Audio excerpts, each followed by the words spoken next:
का स्वागत है। मैं हूं आपके साथ मैत्री त्रिपाठी और इंडिया न्यूज आपके लिए लेकर आया है दुनिया का सबसे तेज रफ्तार बुलेटिन न्यूज 222, जिसमें आप देखेंगे 22 मिनट में दुनिया भर की 222 खबरें। जी हाँ, सिर्फ 22 मिनट आप हमारे साथ बने रहिए। इससे 22 मिनट में देश, दुनिया और खेल जगत की तमाम बड़ी खबरें हम आपको देंगे। शुरुआत दिल्ली से। दिल्ली में एक बार फिर रफ्तार का कहर देखने को मिला। गोल डाक खाने में बेकाबू फॉर्च्यूनर कार पेड़ से टकरा गई। कार में 4 लोग सवार थे, जिसमें से 2 की हालत गंभीर बनी हुई है। कार पर विधानसभा का स्टिकर लगा हुआ था। कार काफी तेज रफ्तार में थी और डिवाइडर को तोड़कर सड़क के दूसरे किनारे पेड़ से जा टकराई।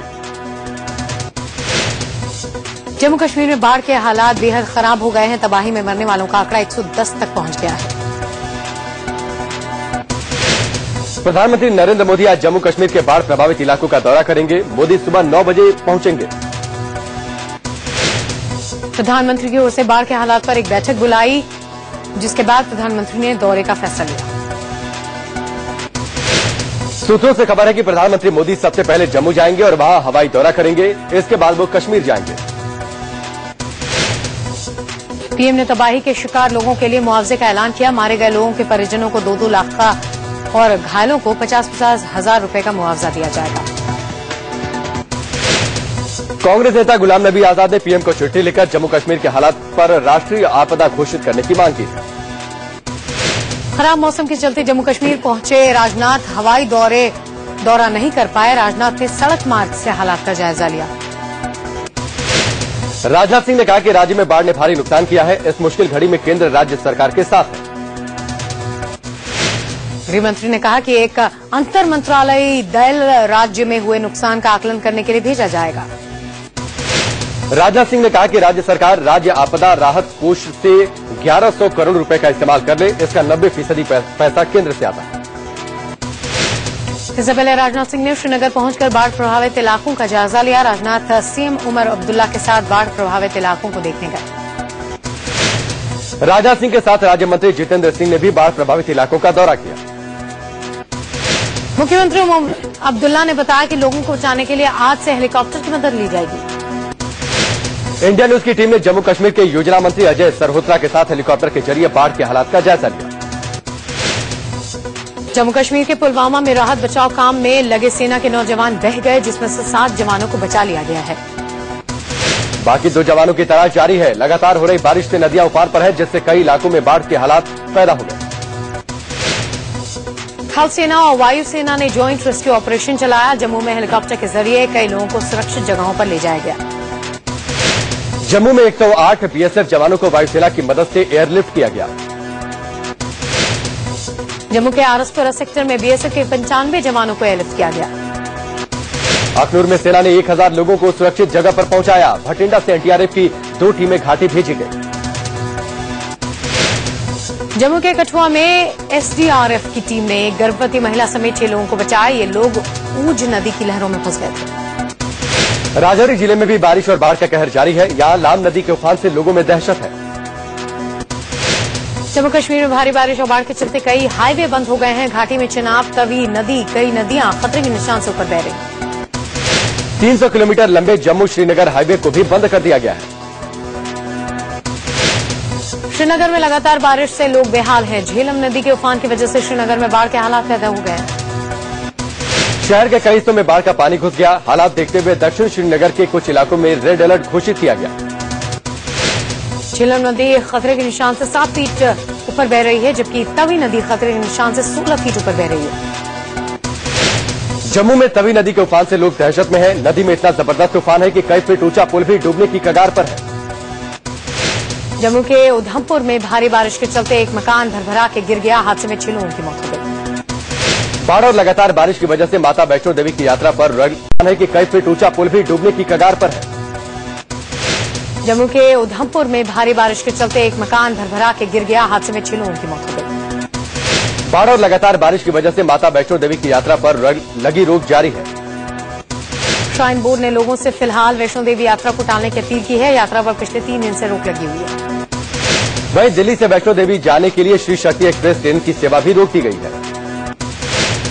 शुक्रवार को दिल्ली से रवाना हुई श्री शक्ति एक्सप्रेस उधमपुर के रामनगर में घंटों तक स्टेशन पर फंसी रही। ट्रैक पर पानी भर जाने की वजह से ट्रेन को रोकना पड़ा। जम्मू कश्मीर की बाढ़ में राजस्थान के भीलवाड़ा के करीब 140 लोग फंसे हैं। परिजन मदद की गुहार लगा रहे हैं।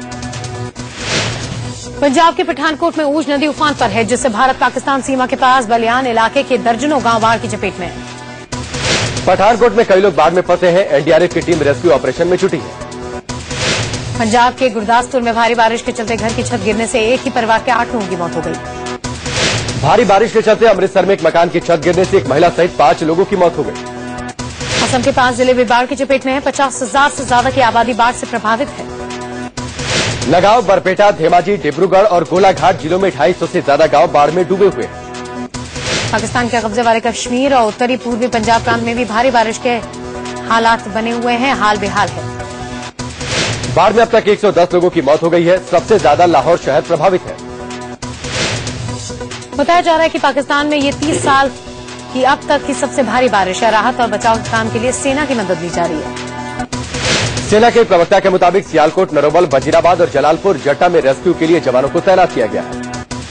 पूर्वी दिल्ली के कड़कड़डूमा मेट्रो स्टेशन के कंस्ट्रक्शन साइट के गड्ढे में डूबने से कार्तिक नाम के एक बच्चे की मौत हो गई। मेट्रो कंस्ट्रक्शन साइट पर एक 15 फीट का गड्ढा किया गया था। बारिश की वजह से गड्ढे में पानी भर गया था।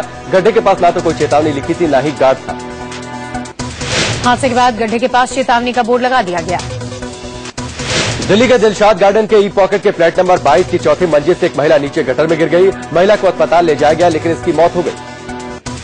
पुलिस जांच में जुट गई है। आखिर महिला ने खुदकुशी की या फिर वो गलती से इमारत से नीचे गिर पड़ी।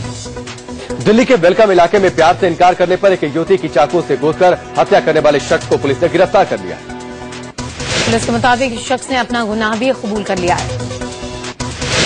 दिल्ली के मानसरोवर पार्क इलाके की एक निर्माणाधीन इमारत में 2 दिन पहले हुई महिला की हत्या के मामले में इसी इमारत के गार्ड को गिरफ्तार किया गया। हत्या के पीछे अवैध संबंध और पैसों का लेन देन बताया जा रहा है। दिल्ली के बवाना इंडस्ट्रियल इलाके में एक जूते चप्पल की फैक्ट्री में भीषण आग लग गई। फैक्ट्री से ऊंची ऊंची आग की लपटें और धुएं का गुबार उठने लगा। दमकल की 20 गाड़ियों ने कड़ी मशक्कत के बाद आग पर काबू पाया। आग से फैक्ट्री को लाखों का नुकसान पहुंचा है। आग ने 3 मंजिला इमारत को अपनी चपेट में ले लिया। अंदर प्लास्टिक का सामान होने से आग तेजी से फैली। आग लगने की वजह का पता नहीं चल पाया है। यूपी के मऊ जिले में इस वक्त हड़कंप मच गया जब शहर कोतवाली इलाके में बनी एक इमारत में भीषण आग लग गई। इस इमारत में LIC की मेन ब्रांच का ऑफिस है। घंटों की मशक्कत के बाद आग पर काबू पाया गया। यूपी के बहराइच में छात्रा ने रेप के बाद खुद को आग लगाकर आत्महत्या कर दी। छात्रा से 11वीं के ही एक छात्र ने चाकू की नोक पर रेप किया था। पुलिस ने आरोपी को गिरफ्तार कर लिया। गोरखपुर के गुलहरिया में एक नाबालिग लड़की से रेप का मामला सामने आया है। आरोपी के रिश्ते में चाचा लगने वाले शख्स ने लड़की से जबरन संबंध बनाए और धमकी दी कि अगर किसी से बताया तो जान से मार देंगे। लड़की के माँ बाप नहीं है। मामला खुला तो पुलिस पहुंची, लेकिन पुलिस ने लड़की को रुपए देकर मामला रफा दफा करना चाहा। लेकिन लड़की ने आरोप पुलिस के आला अधिकारियों से की तो आरोपी को गिरफ्तार कर लिया गया। साथ ही थाना इंचार्ज के खिलाफ जांच बिठा दी गई। मध्य प्रदेश के नरसिंहपुर में एक नाबालिग लड़की के साथ 1 साल तक रेप किया गया और जब लड़की प्रेग्नेंट हो गई तो 8 महीने की प्रेग्नेंट का गर्भपात करा दिया गया। आरोप है कि 16 साल की एक लड़की से गांव का ही लड़का पहले बहला फुसलाकर 1 साल से रेप कर रहा था। आरोप है 8 महीने की लड़की का गर्भपात करवाया गया। दक्षिण भारतीय फिल्मों की अभिनेत्री श्रुति चंद्रलेखा को पुलिस ने अपने पति की हत्या के आरोप में गिरफ्तार किया है। आरोप है कि श्रुति ने 8 महीने पहले अपने 5 साथियों के साथ मिलकर अपने पति की हत्या की। श्रुति की माने तो उसके पति पर कर्ज का भारी बोझ था, जिसे चुकाने के लिए वो श्रुति पर पोर्न फिल्मों में काम करने का दबाव डाल रहा था। इसी से परेशान होकर श्रुति ने अपने दोस्तों के साथ मिलकर अपने पति की हत्या कर दी। लखीमपुर के नीम गांव में पुलिस ने अवैध रूप से चलाई जा रही एक असलाह की अवैध फैक्ट्री पकड़ी है। पुलिस ने असलाह बनाते हुए 4 लोगों को रंगे हाथ पकड़ लिया। साथ ही भारी मात्रा में देसी तमंचे और तमंचे बनाने वाले औजार बरामद किए। दिल्ली में सरकार बनाने के लिए बीजेपी को न्योते के कयासों के बीच अरविंद केजरीवाल ने अपने 22 विधायकों के साथ राष्ट्रपति से मुलाकात की। केजरीवाल ने इस मामले में राष्ट्रपति प्रणब मुखर्जी से दखल देने की मांग की। केजरीवाल ने राष्ट्रपति से कहा कि बीजेपी को न्योते को लेकर LG नजीब जंग की सलाह न मानी जाए। साथ ही केजरीवाल ने दिल्ली में दोबारा चुनाव कराए जाने की मांग की। केजरीवाल के मुताबिक बीजेपी को बुलावा लोकतंत्र की हत्या होगी, क्योंकि उसके पास पर्याप्त संख्या नहीं है। केजरीवाल ने AP विधायकों से कहा कि वो खरीद फरोख्त के ऑफर को मंजूर करें और उसकी रिकॉर्डिंग करें। दिल्ली में सरकार बनाने को लेकर गृह मंत्री राजनाथ सिंह ने कहा कि इस संबंध में प्रस्ताव आने पर विचार किया जाएगा। हालांकि राजनाथ ने साफ कहा कि जोड़ तोड़ कर या एमएलए की खरीद फरोख्त कर बीजेपी दिल्ली में सरकार नहीं बनाएगी। बीजेपी प्रदेश अध्यक्ष सतीश उपाध्याय के मुताबिक गुप्त मतदान के जरिए मुख्यमंत्री के चुनाव और अल्पमत की सरकार का विकल्प मौजूद है। उपाध्याय ने यह भी कहा कि उनकी पार्टी सरकार बनाने के किसी भी ऑफर पर गंभीरता से विचार करेगी। वहीं कांग्रेस नेता राशिद अल्वी ने कहा कि हार के डर से बीजेपी चुनाव का सामना नहीं करना चाहती। केंद्रीय मंत्री नितिन गडकरी के खिलाफ मानहानि मामले में एपी नेता अरविंद केजरीवाल समझौते की तरफ बढ़ते नजर आ रहे हैं। केजरीवाल के वकील ने कोर्ट को बताया कि दोनों पक्षों के बीच समझौते की प्रक्रिया जारी है। जज ने दोनों पक्षों से पूछा था कि क्या दोनों नेता इस मामले में किसी समझौते पर पहुंचे या नहीं। मामला दरअसल दिल्ली विधानसभा चुनाव से पहले का है, जब केजरीवाल ने गडकरी पर भ्रष्टाचार के आरोप लगाए थे। गडकरी ने केजरीवाल के खिलाफ मानहानि का केस दर्ज कर लिया था, जिस पर अभी अदालत में सुनवाई जारी है। पहले गडकरी ने शर्त रखी थी कि अगर केजरीवाल अपना बयान वापस लेते हैं तो वो केस वापस ले लेंगे। तब केजरीवाल ने इससे इनकार कर दिया था। दिल्ली के रोहिणी से आम आदमी पार्टी के विधायक राजेश गर्ग को पुलिस ने गिरफ्तार कर लिया है। राजेश गर्ग पर सरकारी काम में बाधा डालने का आरोप है। गिरफ्तारी के समय पुलिस और विधायक के बीच जमकर बहस हुई। केंद्र और तेलंगाना सरकार में टकराव की खबरों के बीच मुख्यमंत्री के चंद्रशेखर राव ने प्रधानमंत्री से मुलाकात की। मुलाकात के दौरान सूबे में विवादास्पद सर्वे कराने का मुद्दा भी उठा। आबादी से अधिक राशन कार्ड के बारे में तथ्य जानने के लिए ये सर्वे हुआ था। दिल्ली में कांग्रेस उपाध्यक्ष राहुल गांधी नए लुक में नजर आए। राहुल पैंट शर्ट पहनकर एनएसयूआई नेताओं से मिले। राहुल ने पंजाब विश्वविद्यालय के छात्र संघ चुनाव में एनएसयूआई के विनर कैंडिडेट्स से मुलाकात की। इसी महीने भारत दौरे पर आने वाले चीनी राष्ट्रपति शी जिनपिंग गुजरात भी जाएंगे। इस दौरान उनकी पीएम मोदी से भी मुलाकात होगी। चीनी राष्ट्रपति के इस दौरे को गुजरात में निवेश से जोड़कर देखा जा रहा है। पीएम मोदी 17 सितंबर को अहमदाबाद में चीन के राष्ट्रपति का स्वागत करेंगे। प्रधानमंत्री बनने के बाद पीएम मोदी का ये पहला गुजरात दौरा होगा। दिल्ली में अकाली दल के कार्यकर्ताओं ने आरएसएस ऑफिस के बाहर जोरदार प्रदर्शन किया। इस दौरान प्रदर्शनकारी पुलिस वालों से भिड़ गए। अकाली दल के कार्यकर्ता भारत को हिंदू राष्ट्र बताने वाले मोहन भागवत के बयान के खिलाफ प्रदर्शन कर रहे थे। शिवसेना प्रमुख उद्धव ठाकरे ने महाराष्ट्र विधानसभा चुनाव से पहले बड़ा बयान दिया है। उन्होंने कहा कि उन्हें सीएम पद नहीं चाहिए और न ही वो सीएम बनने का सपना देखते हैं। इससे पहले शिवसेना कार्यकर्ताओं ने उद्धव को सीएम कैंडिडेट बनाए जाने की मांग की थी। महाराष्ट्र चुनाव से पहले एनसीपी को बड़ा झटका लगा है। वरिष्ठ नेता विजय कुमार गावित बीजेपी में शामिल हो गए। विजय कुमार गावित की बेटी हिना गावित बीजेपी की सांसद हैं और लोकसभा चुनाव से पहले बीजेपी में शामिल हुई थी। एनसीपी के प्रचार अभियान की शुरुआत करते हुए शरद पवार ने साफ कर दिया कि वो कांग्रेस के साथ मिलकर ही चुनाव लड़ेंगे। पवार ने कहा कि शिवसेना बीजेपी का राज देखने के बाद ही जनता ने कांग्रेस एनसीपी को 15 साल मौका दिया, लिहाजा उनका साथ रहना जरूरी है। शरद पवार ने बीजेपी अध्यक्ष अमित शाह पर हमला करते हुए कहा कि वो एनसीपी पर आरोप लगाने से पहले खुद पर दर्ज मामलों को देखें। अमित शाह इसी हफ्ते महाराष्ट्र के 2 दिनों के दौरे पर थे, जहां उन्होंने एनसीपी और कांग्रेस पर जमकर हमला बोला। हरियाणा के पिहोवा में हरियाणा जन चेतना पार्टी के प्रवक्ता जसबीर भट्ट ने कहा कि इस बार हरियाणा में कांग्रेस को धूल चटाएंगे। जसबीर भट्ट ने कहा कि अगर सरकार बनी तो सरकार में आम आदमी की भागीदारी होगी। लालू प्रसाद यादव की पार्टी आरजेडी और कांग्रेस जल्द ही बिहार की जेडीयू सरकार का हिस्सा हो सकती है।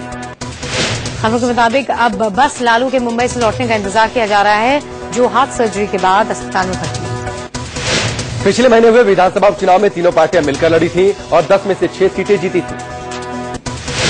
बिहार विधानसभा में जेडीयू के 119 विधायक हैं, उसे आरजेडी के 24, कांग्रेस के 5 और कुछ निर्दलियों का समर्थन हासिल है। समाजवादी पार्टी सुप्रीमो मुलायम सिंह यादव आज मैनपुरी लोकसभा सीट से प्रत्याशी तेज प्रताप सिंह के समर्थन में 3 रैलियां करेंगे। यूपी बीजेपी के अध्यक्ष लक्ष्मीकांत वाजपेयी नोएडा विधानसभा चुनाव के लिए रैली करेंगे। वहीं बीजेपी सांसद योगी आदित्यनाथ बिजनौर में बीजेपी कैंडिडेट के समर्थन में रैली करेंगे। बीजेपी अध्यक्ष अमित शाह दीदी के गढ़ में सेंध लगाने के लिए पश्चिम बंगाल पहुंच चुके हैं। दक्षिणेश्वर, काली और बेलूर मठ का दौरा करने के बाद शाह बीजेपी कार्यकारिणी के सदस्यों को संबोधित करेंगे। दोपहर 2 बजे अमित शाह बहु बाजार में विधानसभा उपचुनाव को लेकर एक जनसभा को संबोधित करेंगे। राज्य में संगठन को मजबूत करने को लेकर अमित शाह के दौरे को बेहद अहम माना जा रहा है। लोकसभा चुनाव में बीजेपी ने हालांकि 2 सीटें ही जीती थी, मगर वोट प्रतिशत के लिहाज से पार्टी लेफ्ट के करीब पहुंच गई है। जनप्रतिनिधियों से जुड़े मामलों की सुनवाई के लिए सुप्रीम कोर्ट ने 1 साल की समय सीमा तय की, तो अब सरकार ने एक कदम आगे बढ़ाने का फैसला लिया है। कानून मंत्रालय ने देश भर के हाई कोर्ट को चिट्ठी लिखकर विधायकों और सांसदों के खिलाफ लंबित मामलों को तेजी से निपटाने के लिए कहा है। कानून मंत्रालय के बाद गृहमंत्री राजनाथ सिंह भी इस मामले में सभी मुख्यमंत्रियों को चिट्ठी लिख सकते हैं।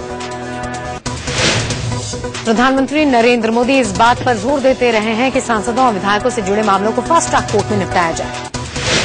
सुप्रीम कोर्ट ने भी इसी साल मार्च में आदेश दिया था कि सांसदों और विधायकों से जुड़े मामले आरोप तय होने के 1 साल के अंदर ही निपटाए जाए। पूर्व आर्मी चीफ और केंद्रीय मंत्री जनरल वीके सिंह को झटका देते हुए आर्म्ड फोर्सेस ट्रिब्यूनल ने लेफ्टिनेंट जनरल पीके रथ का कोर्ट मार्शल रद्द कर दिया। लेफ्टिनेंट जनरल पीके रथ पर आरोप था कि उन्होंने पश्चिम बंगाल के सुकला में गलत तरीके से एक बिल्डर को एनओसी दी थी, उन्हें कोर्ट मार्शल किया गया था। पीके रथ के खिलाफ जनरल वीके सिंह ने ही पूर्वी थल सेना कमांडर रहते हुए कोर्ट ऑफ इंक्वायरी के ऑर्डर दिए थे। आर्म्ड फोर्सेस ट्रिब्यूनल ने कहा कि जनरल वीके सिंह ने नियमों का उल्लंघन करते हुए मिलिट्री कोर्ट को अपने हिसाब से प्रभावित किया। ट्रिब्यूनल ने पीके रथ को सभी आरोपों से बरी कर दिया है और थल सेना पर 1 लाख का जुर्माना भी लगाया है। ट्रिब्यूनल ने पीके रथ की उस याचिका को मंजूर कर दिया जिसमें उन्होंने जनरल वीके सिंह पर मामले को बेवजह तूल देने का आरोप लगाया। दिल्ली पुलिस की स्पेशल सेल और सुरक्षा एजेंसियों ने यूपी के सहारनपुर से इंडियन मुजाहिदीन के संदिग्ध को गिरफ्तार किया है। एजाज शेख नाम का ये शख्स पुणे के जर्मन बेकरी विस्फोट, दिल्ली की जामा मस्जिद में विदेशी पर्यटकों पर गोलीबारी और जामा मस्जिद में विस्फोट में शामिल था। आतंकी एजाज शेख पुणे का रहने वाला है। पुणे में एक कॉल सेंटर कंपनी में काम करता था। आरोप है कि इंडियन मुजाहिदीन के आतंकवादियों के लिए फर्जी कागजात बनाकर उन्हें सिम कार्ड, किराए पर मकान और शैक्षणिक संस्थानों में दाखिला दिलाने में मदद करता था। सूत्र बता रहे हैं कि ऐसी संभावना है कि आईएम पश्चिमी उत्तर प्रदेश में किसी बड़े हमले की फिराक में है। यूपी के सहारनपुर से एजाज की गिरफ्तारी इसी तरफ इशारा करती है। आतंकी संगठन सिमी ने लोकसभा चुनाव प्रचार के दौरान पीएम नरेंद्र मोदी की हत्या की साजिश रची थी। यह खुलासा राष्ट्रीय सुरक्षा एजेंसी यानी एनआईए ने किया। सिमी के निशाने पर बीजेपी, वीएचपी और बजरंग दल के कई बड़े नेता थे। इसके अलावा देश की राजधानी दिल्ली, मुंबई, गुजरात और राजस्थान में बम विस्फोट करने की बड़ी साजिश भी सिमी ने रची थी। एनआईए ने पटना के गांधी मैदान सीरियल बम ब्लास्ट की चार्जशीट में ये सारे खुलासे किए हैं। एनआईए ने पुख्ता सबूत का दावा किया है। भागवत ने कहा कि लड़कियों को लव जिहाद का मतलब और इस जाल से बचने के तरीकों के बारे में बताया जाना चाहिए। भागवत ने दिल्ली से सटे गाजियाबाद में महिलाओं के एक सम्मेलन में यह बयान दिया। भागवत का यह बयान तब आया है जब कुछ दिन पहले यूपी बीजेपी ने लव जिहाद को अपने राजनीतिक प्रस्ताव में जगह नहीं दी।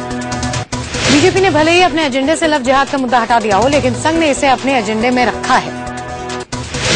संघ के मुखपत्र पांचजन्य और ऑर्गेनाइजर में लव जिहाद के मुद्दे को प्रमुखता से जगह दी गई है। पांचजन्य के कवर पेज पर अरब से जुड़े चित्र छपे हैं जिसमें एक शख्स को कैफियत पहने दिखाया गया है। संघ ने राजनीतिक दलों को लव जिहाद से पीड़ित महिलाओं की मदद करने की अपील की। बीजेपी सांसद साक्षी महाराज ने आरोप लगाया है कि मदरसों से देश भर में लव जिहाद की बड़ी साजिश चल रही है। साक्षी महाराज ने आरोप लगाया कि लव जिहाद के लिए लाखों रुपए दिए जाते हैं। झारखंड की राजधानी रांची में कई जगहों पर आतंकी संगठन अल-कायदा के नाम से पोस्टर मिलने से सनसनी फैल गई है। इन पोस्टरों में हिंदू और आदिवासियों को 1 महीने के अंदर इलाका छोड़ने को कहा गया है। इन पोस्टर्स के जरिए इलाका खाली न करने पर जान से मारने और लड़कियों को लव जिहाद से मुसलमान बना देने की धमकी दी गई है। शहर के रातों इलाकों से हिंदी में रात हाथ से लिखे करीब 100 पोस्टर मिले हैं। ये पोस्टर आतंकी संगठन अल-कायदा की ओर से भारत में ऑपरेशन शुरू करने के ऐलान के 2 दिन बाद सामने आए हैं। पुलिस के मुताबिक ये शरारती तत्वों का काम है, फिर भी ये पता लगाने की कोशिश की जा रही कि ये हरकत आखिर किसने की। झारखंड की तारा शाहदेव लव जिहाद केस में पुलिस ने आरोपी रंजीत कोहली की मां कौशल्या देवी को 10 सितंबर तक के लिए न्यायिक हिरासत में भेज दिया है। कोर्ट ने रंजीत कोहली की मां कौशल्या ने कहा था कि वो उसकी शादी या फिर निकाह के बारे में कुछ नहीं जानते।